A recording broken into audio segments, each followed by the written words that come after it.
Hello, and welcome to the Geopolitics Explained podcast. Now that we've finished discussing Europe, we're going to move on to another important geopolitical region in our world, and that's the Indo-Pacific. This vast region stretches from the Indian Ocean through Southeast Asia and into the Pacific. It holds 60% of global GDP and 2/3 of world growth. But it is also an area where many tensions exist. At the heart of some of these tensions is China.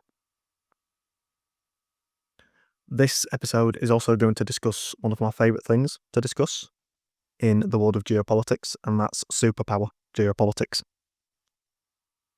In such a competitive landscape, powers will tussle for market share in influence, trade, and security. The Indo-Pacific will be the main chessboard where this struggle plays out, with unpredictable consequences. Back in my Global Questions series that I released a few weeks ago, I discussed the history of global systems that have been fairer and more balanced. This led me to analyse the world and the current world order as a system. Now, some systems that we see around the world in various fields are simple and linear. In such systems, an input leads to a predictable output. For example, if you have a number machine and the process that machine undergoes each time is to add 3 to every number that you input, then you know what the output is going to be with every input. Geopolitical systems are far from simple and linear. They're complex and chaotic. An input doesn't produce a predictable outcome.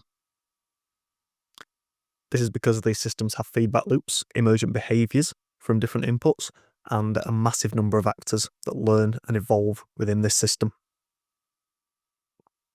Nassim Nicholas Taleb's book, The Black Swan, details such unpredictable events and the massive impacts that they can have as a result of such a system, and the feedback loops, the changes in behaviour, and the number of geopolitical actors that are a part of this system that are always learning and evolving. If such a complex system has too many inputs at once, then the system can destabilise.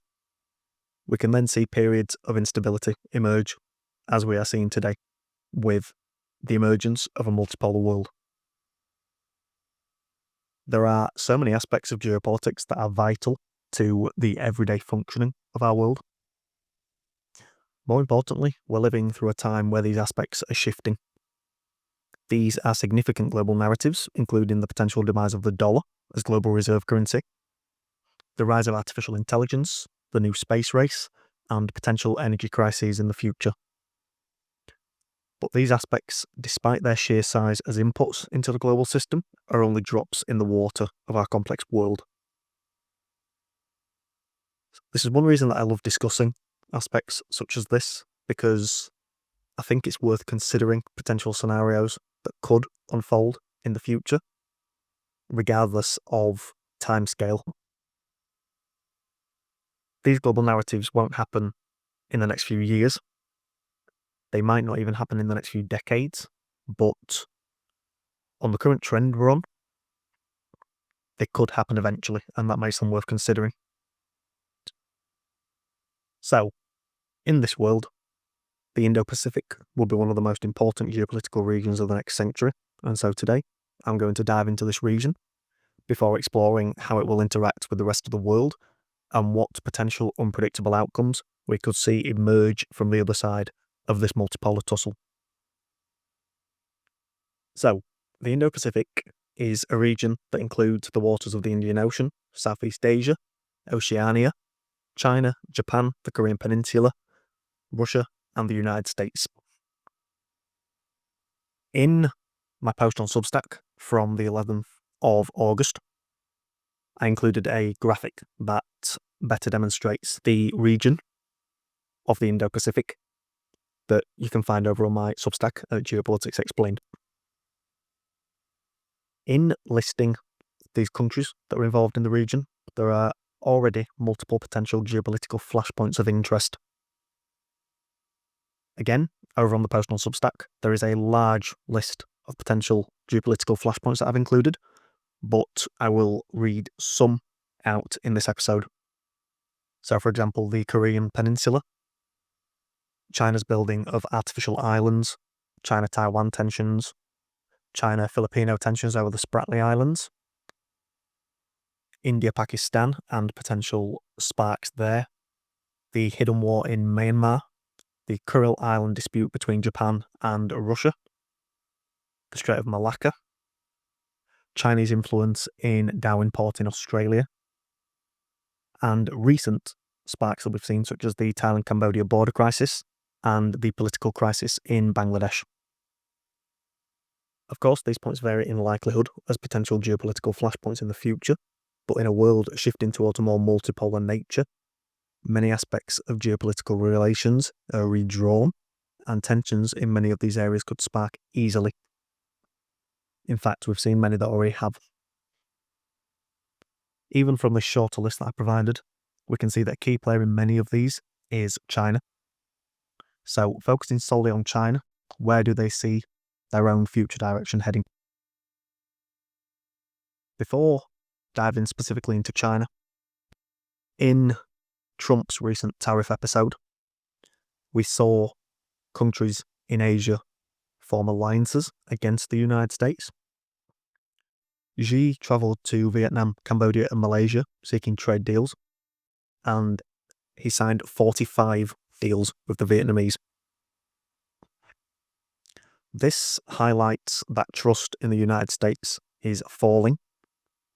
It was ultimately shattered when the United States confiscated Russian FX reserves at the onset of the Ukraine war.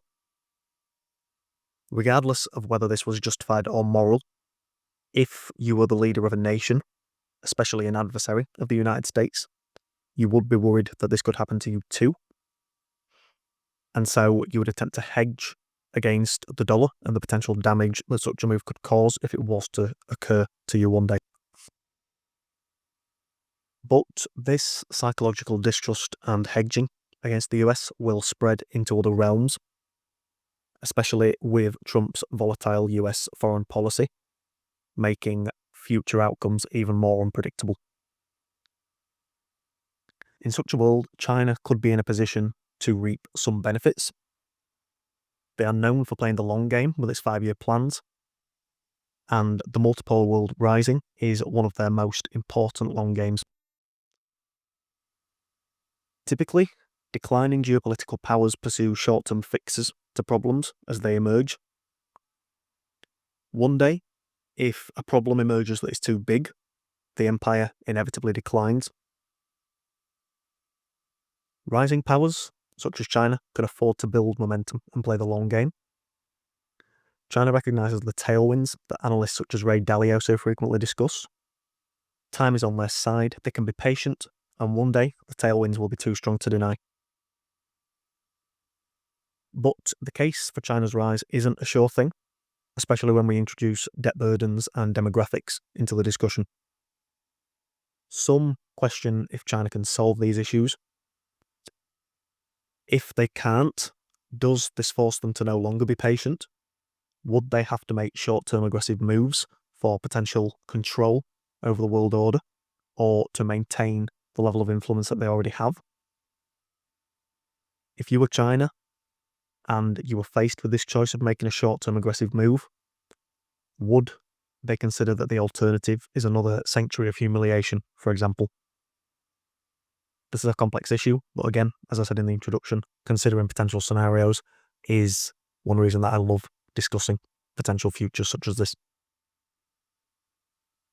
This issue of potential scenarios in the future becomes even more difficult to get our heads around when we consider the hybrid nature of war. Debris fields in space, undersea cables get cut or stolen, economic coercion, disinformation and propaganda campaigns, and the list goes on. So, China faces the advantage that it isn't defending a position at the top. It can play the long game and wait while pieces fall into place. But China isn't without issues. And in this new series on the Indo-Pacific, I will delve into these over the coming weeks and months. But for now, let's take a look at some of the other geopolitical actors around the world and the advantages and disadvantages that they possess. Now, as I've discussed on China, Ray Dalio possesses a very promising view of China. He sees trade, innovation, education, economic output, military strength, and infrastructure investment as all improving over the coming decades for China. However, he does see issues arise in the areas that I've mentioned, local debt burdens and demographics. When Dalio looks to the United States, his analysis is less promising. He sees the United States in a top position today as a financial centre, a military strength, a reserve currency holder, and an innovator. But the United States is declining in infrastructure investment, education, and its economic position, all while experiencing rising internal tension. Aside from the United States' current position as top dog, Dalio sees few promising tailwinds for the US. If one nation stagnates or falls behind in certain geopolitical aspects, it's likely that another will attempt to take some of this market share. This is a contributing reason as to why the US and China constantly flip between competition and conflict. They are tussling for market share. According to Dalio, where the United States could save this stagnant view is in innovation, but Chinese economic growth is stronger. To introduce a third geopolitical actor, I've recently concluded my series on Europe. Dalio sees their collective debt situation as improving, which could occur especially if more fiscal cooperation occurs across the continent. Internal order is generally heading in a positive direction according to Dalio, but issues such as migration and societal integration do remain. However, Europe's economic output is worsening, and remaining dependent on the United States for energy and security won't help. From a top-down view, Europe doesn't possess many tailwinds. This further states the advantages China possesses and the stagnation of the United States and Europe. This period of stagnation will require change in the current direction of travel if the United States and Europe want to reverse the current trend for heading down. This is why Trump is attempting such sweeping change in the United States. He has recognised the lack of advantages that the US possesses when looking at longer-term trends. Yes, today they sit at the top of the world order as military superpower, global reserve currency holder and financial centre. But if warning signs start, you don't ignore them and just accept them as a part of life while the current system of operation is under strain. You attempt to address them. China will also have to undergo the same issue with its local debt burdens and its demographics. And so the tussle for market share across multiple realms continues. How this pursuit of change in the United States and China will interact will be a story that is told over the coming decades. For some of these potential interactions that I've mentioned today, I will dive into them more over the coming weeks. So, as I discussed earlier, this episode acts as an introduction to what will be my next series on the Indo-Pacific.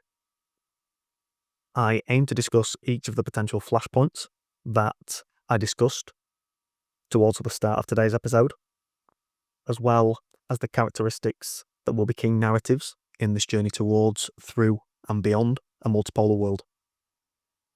I'll also discuss the changing mode of trade and China's economic woes as a part of this series, with next episode discussing the economic woes that China could potentially face. So keep an eye out for that later this week. If you enjoyed this episode, why not leave a review on the podcast platform of your choice? I've been Dylan. I'll talk to you next time.